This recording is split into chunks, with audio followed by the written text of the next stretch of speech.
Olá, turma do sexto ano, bom dia! Nessa aula de hoje, será realizada uma devolutiva da nossa avaliação. Nós vamos fazer uma correção da nossa prova, para tirar algumas dúvidas, que ainda ficaram, para ver onde vocês acertaram, onde vocês erraram, certo? Começando a questão 1. Essa questão diz assim: o método de separação de misturas utilizado para obter o sal de cozinha da água do mar é chamado do quê? Como é chamado esse método, Vocês se lembram que no começo do segundo bimestre eu disse que é utilizado recipientes chamados salinas para armazenar a água do mar, a água que é retirada do mar. E assim, conforme vai passando os dias, essa água vai sendo evaporada e ficará somente o sal no fundo desse recipiente. É dessa forma que se obtém o sal da água do mar. Então, a resposta, gente, é a C, evaporação. Só dando uma recordada, o método de separação-destilação na letra A é quando se separa um sólido de um líquido e um líquido de outro líquido, utilizando um aparelho chamado destilador. O método filtração na letra B é quando é separado um sólido de um líquido usando um filtro. E o método decantação na letra D é quando as impurezas ficam no fundo do recipiente. É dessa forma que separa as impurezas de um líquido. Então, as impurezas ficam decantadas no fundo do recipiente.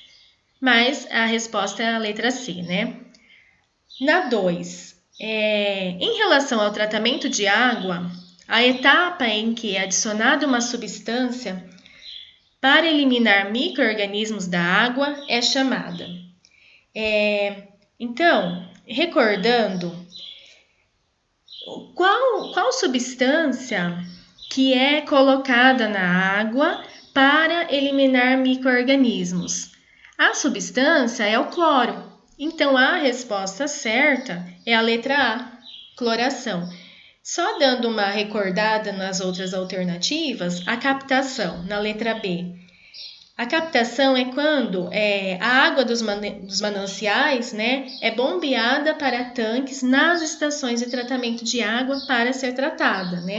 A decantação, como eu já disse, é quando as impurezas sujeiras ficam no fundo do tanque, e em cima fica a água limpa.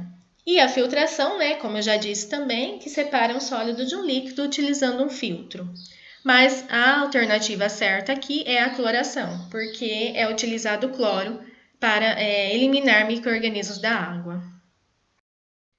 Na questão 3, diz o seguinte: o granito é formado por 3 minerais.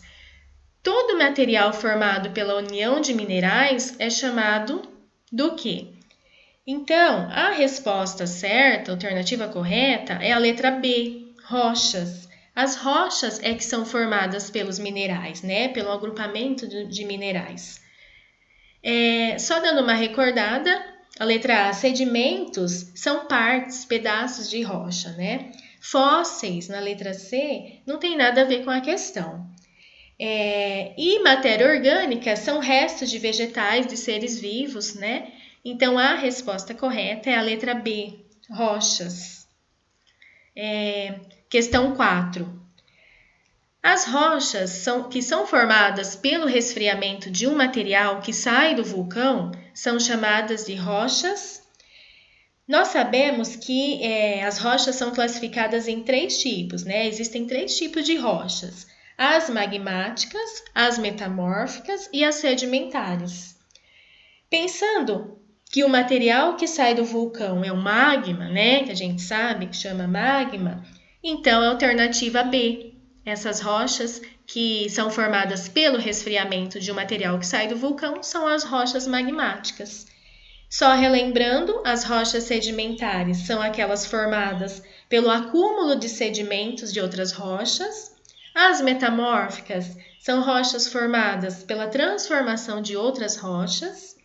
E os minérios não têm nada a ver com a questão, Então, a resposta certa é a B, magmáticas. A questão 5. Complete a frase e assinale a alternativa que contém as palavras corretas, respectivamente.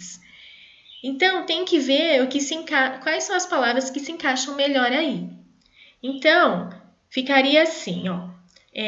A resposta certa é a alternativa C. Então, fica assim: o solo é resultante da transformação da crosta terrestre. Ele é composto de materiais orgânicos e inorgânicos. O humus é um fertilizante importante para as plantas. A água, o ar e os minerais são materiais inorgânicos. Então, a alternativa C é a correta. Pessoal, então eu encerro a devolutiva. Eu quero parabenizá-los pelo desempenho de vocês na avaliação e em todas as atividades do bimestre, né? Vocês realizaram a maioria das atividades. A maioria foi bem na prova. Espero que vocês tenham aprendido o conteúdo. Então, parabéns a todos pelo comprometimento. Tem algumas atividades de revisão para vocês fazerem, mas são poucas. E assim, nós encerramos o segundo bimestre, né? Até a próxima aula, pessoal!